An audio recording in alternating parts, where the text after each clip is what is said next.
I've been managing properties for over a decade for homes, which are in the suburbs and rural areas all over Alaska, and I've seen it all. Late rent, broken windows, tenants who disappear in the middle of the night.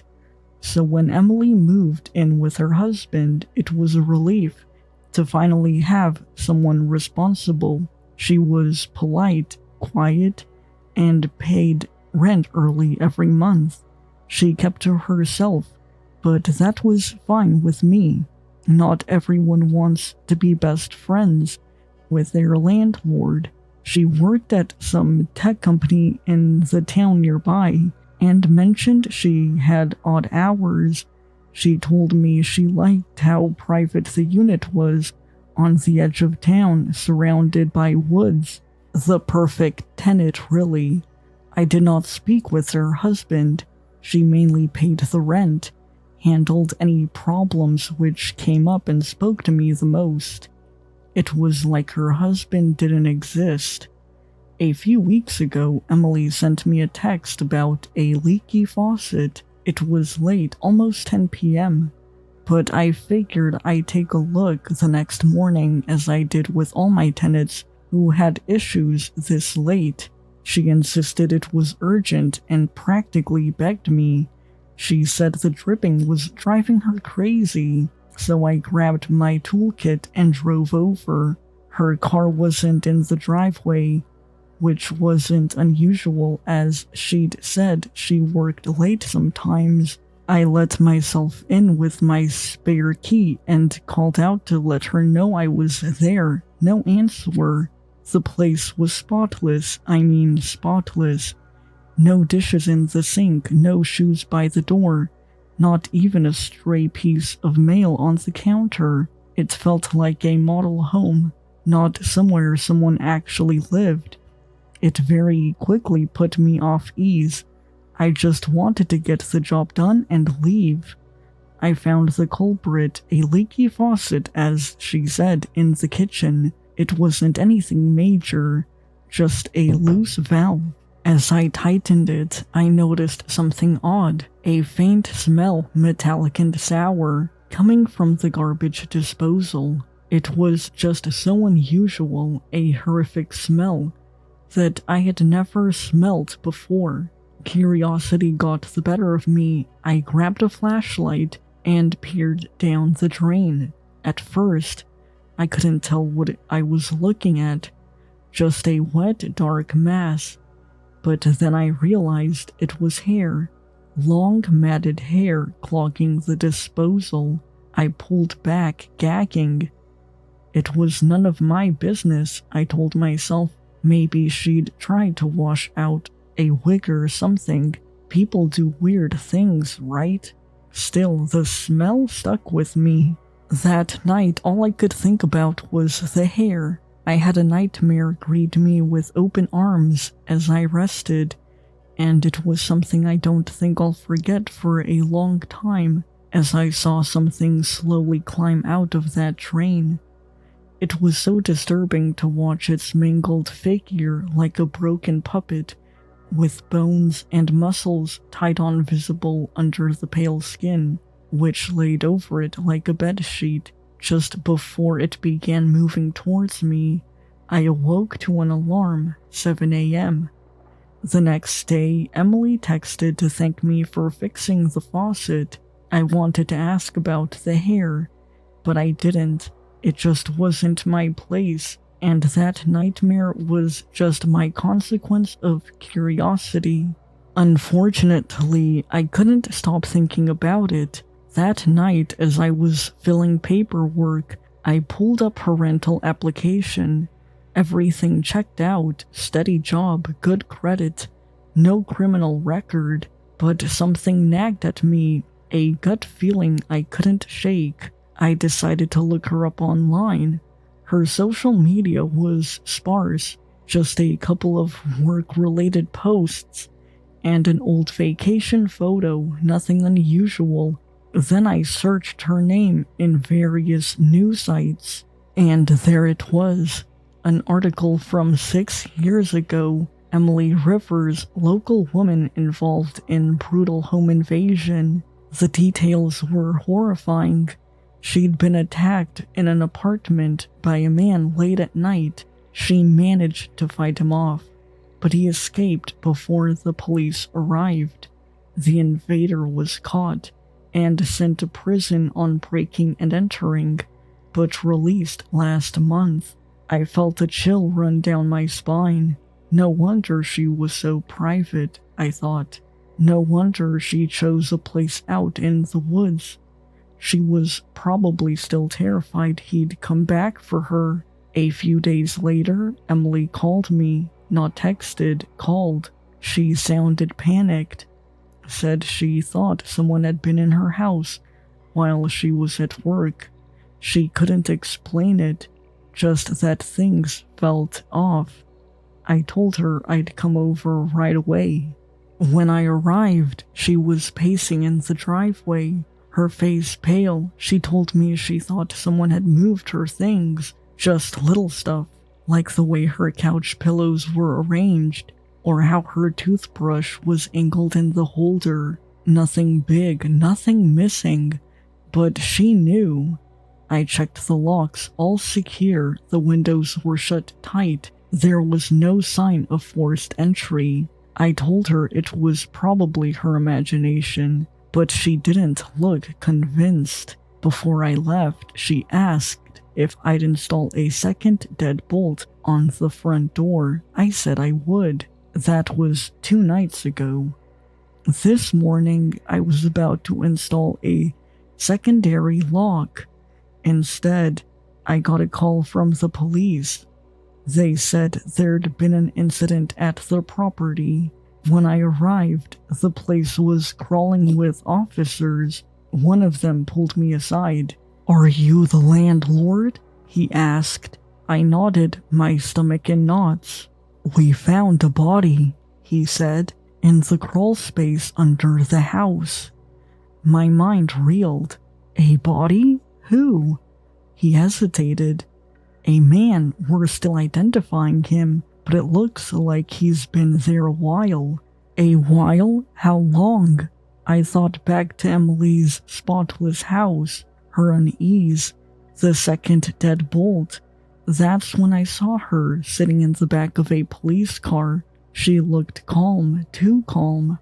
Her hands rested neatly in her lap, her head tilted slightly as if she were listening to some far-off melody. I walked closer, and she turned to look at me. Her expression didn't change, but her eyes, those dark unblinking eyes, pierced right through me, and then I remembered the article, not the headline, the photo. Emily sitting on the front steps of her old apartment, her face pale and tear-streaked, and behind her officers wheeling out a stretcher with a man on it. I'd assumed he was the intruder, the attacker, but the article didn't say that. I must have been too tired to realize, but looking back, the headline just didn't sound right. The article began with, "A 19-year-old man was found in a crawl space inside of his own home after a supposed home invasion. Emily Rivers, a local dentist, was arrested on suspicion of murder and arrested for breaking and entering." I stared at Emily in the police car. She didn't look away. Her lips parted just slightly, like she was about to speak, but she didn't have to, because I finally understood she wasn't the victim of a home invasion. I actually got to work early today, and only one other coworker was there at the time. We were prepping for an evening event, but it was still midday and sunny. I was the lead for the upstairs concession stand, and she was downstairs with more coworkers scheduled to arrive a half hour after us. My coworker asked me to grab a few cases of water and pop from the walk-in fridge. Let me preface, this building is an old stadium for a vehicle track at our state fairground. From the concession stand, you go into the fair's storage room. This is a large room full of carnival ride parts and mirrors and a couple of decommissioned rides from fairs past, as well as other miscellaneous stored things. Then there's a weird little hall with unknown to me rooms.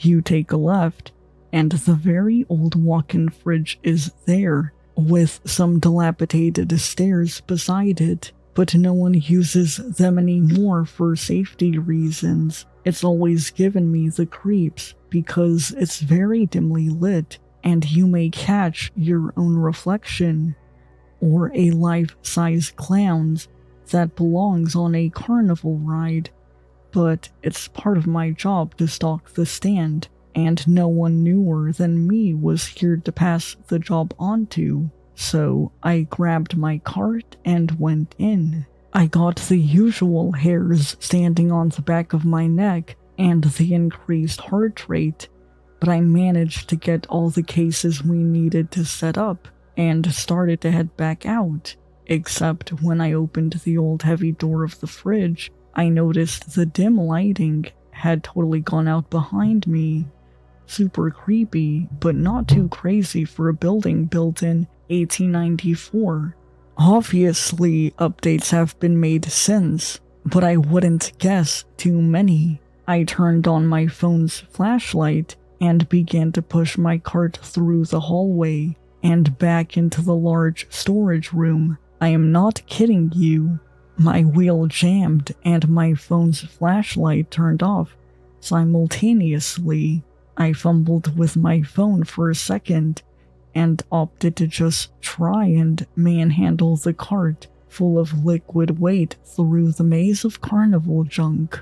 When one of the alarms on an old game started to blare, red light flashing, lighting up the room with each turn of the siren, everything in me became an adrenaline-fueled flight out of there. I switched to the other side of the cart and pulled, dragging the stuck wheel along until I made it to the door out. I slammed my weight into it, and in the same motion, drug the whole cart through. I made it back to the light of day. I'm sure everything about me read terrified, and my coworker asked me if I was alright. I asked her if she had heard the alarm go off. She told me that she did not. She looked so confused that I have to believe her. I really don't know how she could have missed it. Even if she didn't see the red lights, it was so loud. Everyone I work with has a ghost story from this building. I guess I've earned mine. The knife came out of nowhere. One minute I was ordering a slice of cake from the waiter. The next, there was a flash of silver. My brain registered that the waiter had whipped out a knife only after I had automatically recoiled from him, sliding further into the booth. Without conscious thought, I picked up and flicked the steaming cup of coffee at his face. The knife slashed past my face, missing my eye by a hair's breadth. I thought I saw an eyelash fall.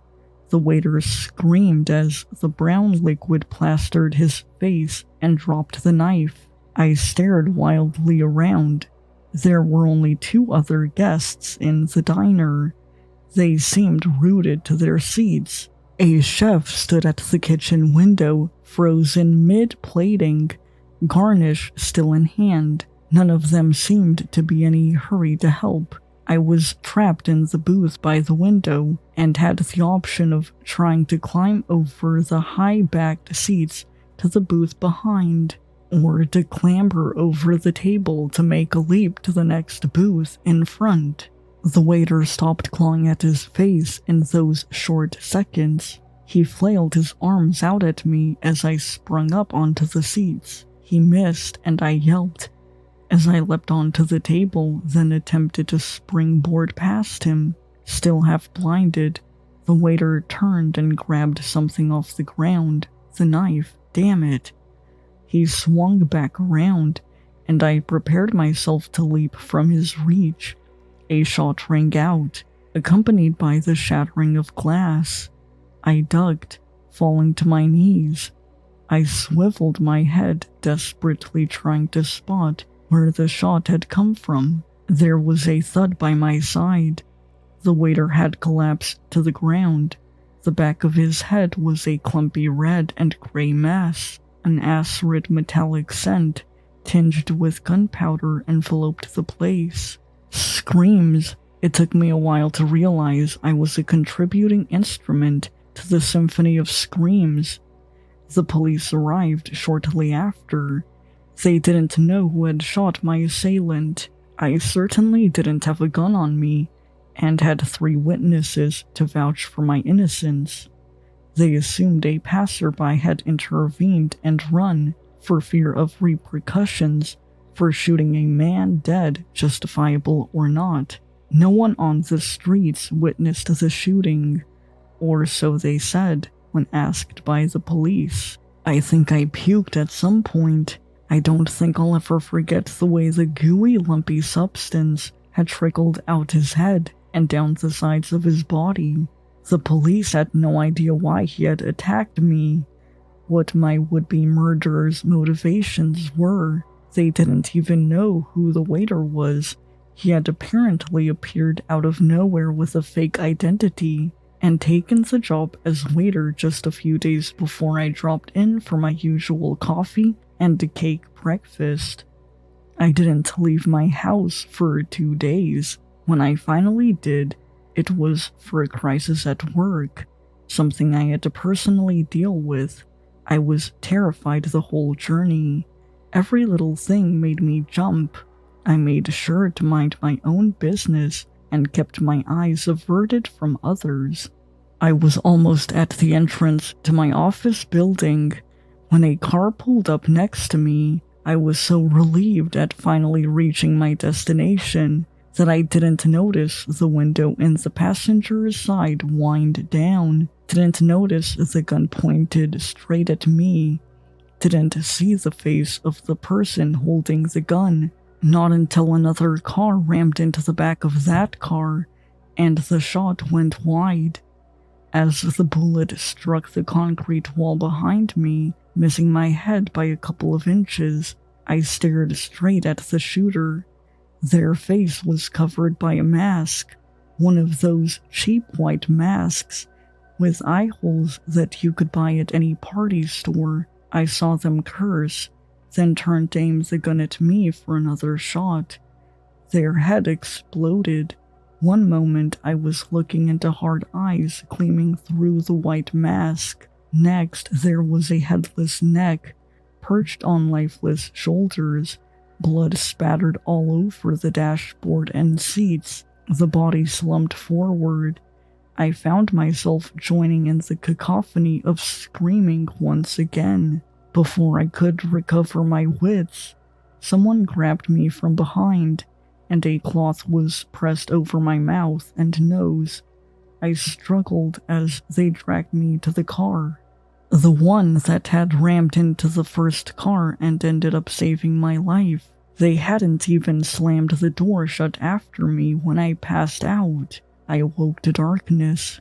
I was still in a state too groggy, too out of it to panic, when I heard a voice. The odd robotic timbre made it clear a modulator was being used. "You need to stay here. It's to keep you safe. It's just for a short while." I didn't respond. My tongue felt swollen and dry, like a dust ball had enveloped it. "We will not harm you. It's our duty to keep you safe." That was all that was said. I raised my head off the ground and sat up. I was relieved to find that I wasn't bound or tied. Who the hell could have done this? They said they were keeping me safe, but they had basically kidnapped me. But who would kidnap me? Was it one of my recent one-night stands? Did I offend anyone on a date? Was it a bitter work colleague, an angry ex? I couldn't think of anyone I could possibly have offended enough to be kidnapped for, or attacked at knife and gunpoint for that matter. Minutes passed in the unlit room, then hours. The darkness was absolute, the silence unyielding, punctuated only by my panicked breaths. The air was stale, a mix of sweat, earth, and disinfectant. Respite from the isolation came only in brief interludes. Whenever I was fed, a little rectangle of light would appear at the door, followed by a tray of food slid through to me. I refused to eat food I could not see, and so they would turn on the lights for 5 minutes while I ate. There was a loo in the room, which I could freely use. Though the darkness made it hard to navigate, I tried to go only when the light was still on. Besides the meals, nothing. At some point, at my desperate pleas, they said I would be released in a matter of days. But time in that dark room stretched endlessly. The wait between meals felt like forever. It's surprising how agonizingly slow time passes when you have nothing to engage your mind with. No phones, no books, no chatter, nothing. I began to suspect they were torturing me in some sick psychological way. I began to wonder if that was it for the rest of my life, trapped in darkness alone. When nothing changed after the 9th meal, I counted. I ignored the 10th meal. I stayed unmoving, ignoring the lights and the tray that slid into the room. I didn't bother to slide the tray out when instructed to. By the 15th meal that I had ignored, I heard voices outside the door. I pretended to be fast asleep and didn't stir. It was easy to lay still. I had barely moved since I started skipping meals. I was consumed by hunger and thirst. All I could think about was a tall glass of iced lemonade and eating peanut butter from the jar. "We need to let her go," I heard someone say. It wasn't in the modulated voice. It sounded like a woman. "She's not eating. She could die at this rate. She's been passed out for the last half a day. It's not safe yet," a man's voice responded. "We haven't caught all of them. It's one guy escaped. He's probably busy fleeing, and we've locked down their time door. You think there aren't others?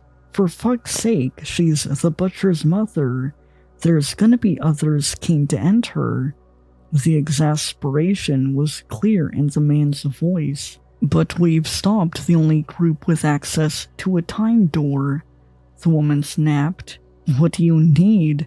To lock her up for years as we hunt down every single person who might try to take her out? We might as well end her ourselves," the woman snapped. "Would that be so bad? It would save hundreds of lives," the man asked. "Stop it, she's innocent. She's not her son, and it's our job to keep the timeline intact. We cannot let history change. You know what could happen." "She did produce a monster," the man retorted. Then he sighed. "I get it, okay? I know my duty. It's just, I see why they're trying." There was silence after that. I was left alone once again. Except for the meals I ignored, I was finally certain I had been kidnapped by a bunch of crazies. I had no son, and was a proud card-carrying member of the Child-Free Club. I ignored 3 more meals before I heard their voices once again, this time through the modulator. I could barely focus through the fog of deprivation. "The door will be unlocked in 10 minutes. You will be free to leave then." I didn't speak. I didn't trust them. It could all be a cruel joke to give me false hope. "Others will be coming for you," the voice spoke again. "You have to be very careful. take all precautions to stay safe. That was all. A while later, there was a click at the door. I struggled to my feet and almost passed out. When static encroached my vision, I pushed past the weakness and dizziness and made my way to the door. To my immense relief, it opened when I twisted the knob. I won't bore you with details of how I made it home, but I made it home safe and made a police report once I had choked down some food and water. No one tells you how much difficulty, how much stomach-twisting pain you would feel eating and drinking again after days of fasting. I sure as hell never tried to fast before, and never will again. The police were once again useless. I directed them to where I'd been held, but they gleaned nothing from the room or the surrounding area. There was not a single evidence or clue to be found. They concluded that I had been kidnapped by a bunch of mentally unwell people, and that they were also behind the attacks. The officers told me they would be in touch once they had more to go on, and that my house would be under surveillance for my protection. I would also be escorted to work for the foreseeable future. I took a week off work to recover from the whole ordeal, or tried to at least. It was a mind screw to say the least. I couldn't make sense of anything that had happened. Even in the safety of my home, I was drowning in fear. Every little sound made me start and reach for my baseball bat. My period of starvation also made it hard for me to consume food and drinks again. I puked several times when I tried to eat, and it was hard for me to keep water down. It was only after a fourth morning of nausea when I called the officers parked in front of my house to escort me to the convenience store. I needed to be sure. Once I was alone in the house with my purchase, the officers back to surveillance duties. I peed on the stick I bought. The 3 minutes took forever to go by. There it was, a bold line, and a second faint line.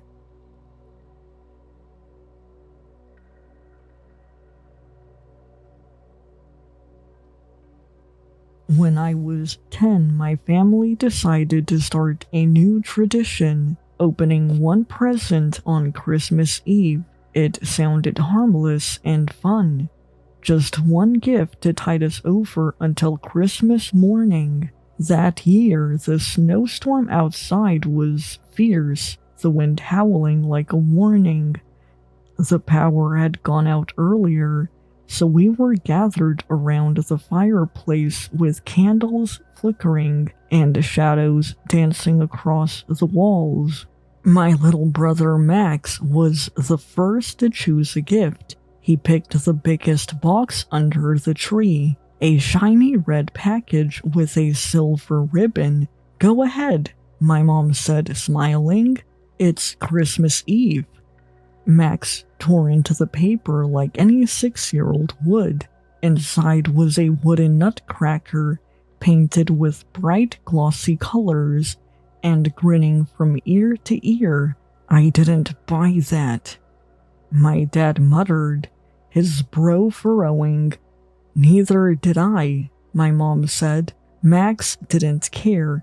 He loved the thing instantly, holding it close and running his fingers over its sharp wooden teeth. "Where did it come from?" I asked. Nobody had an answer. That night, Max insisted on keeping the nutcracker in his room. He propped it up on his nightstand, facing his bed, and gave it a name, Mr. Cracks. The storm raged on as we all went to bed. I woke up in the middle of the night to the sound of creaking floorboards. At first, I thought it was the wind, but then I heard it again, deliberate, rhythmic-like footsteps. I got up and peeked into the hallway. It was empty, but Max's door was slightly ajar. "Max?" I whispered, stepping closer. The door creaked open, revealing his room bathed in shadows. Max was sitting upright in bed, staring at something in the corner. His face was pale, his lips trembling. "Max, what's wrong?" He didn't answer. I followed his gaze to the corner, where the Nutcracker was now standing. Its wooden grin seemed wider, its eyes gleaming even in the darkness. "Who moved it?" I asked, my voice shaking. "I didn't," Max whispered. The next morning, Max didn't come downstairs. When my parents went to check on him, I heard my mom scream. I ran to his room only to find Max lying motionless in bed. His face was twisted in terror, his small hands clutching the blanket like he was trying to protect himself. The Nutcracker was still there, sitting on the nightstand, its grin impossibly wide. My dad stood frozen in the doorway, pale as a ghost. My mom knelt by the bed, shaking Max, begging him to wake up, her sobs echoing in the silent room. What is that thing?" My dad finally whispered, pointing at the Nutcracker. My mom looked up, her tear-streaked face contorted with rage. "Get rid of it! Now!" I followed my dad downstairs, clutching the railing as he grabbed the Nutcracker and hurled it into the fireplace. We stood there together watching as the flames consumed it, the wood curling and blackening until it was nothing but ash. I thought it was over. That night, I woke to the sound of creaking floorboards again. My stomach turned to ice. I squeezed my eyes shut, telling myself it was nothing. But then I heard it, the faint, deliberate clack of wooden feet on the floor. When I finally opened my eyes, the Nutcracker was there, standing at the foot of my bed. Its grin was wider, its painted eyes gleaming. I froze, unable to breathe. I tried to convince myself it wasn't real. Maybe I was dreaming. Maybe the grief of losing Max was messing with my head. But the Nutcracker took a step forward, then another. I screamed, bolting upright. But when my parents burst in, the room was empty. "What's wrong?" my mom asked, her voice still raw from crying. "The Nutcracker," I sobbed. It was here." They didn't believe me, or maybe they didn't want to. We buried Max on New Year's Eve. No one dared mention the Nutcracker again. No one dared open a present on Christmas Eve. But last night, as I was unpacking decorations with my own daughter, I found it in a dusty box in the attic, and now it's grinning at me.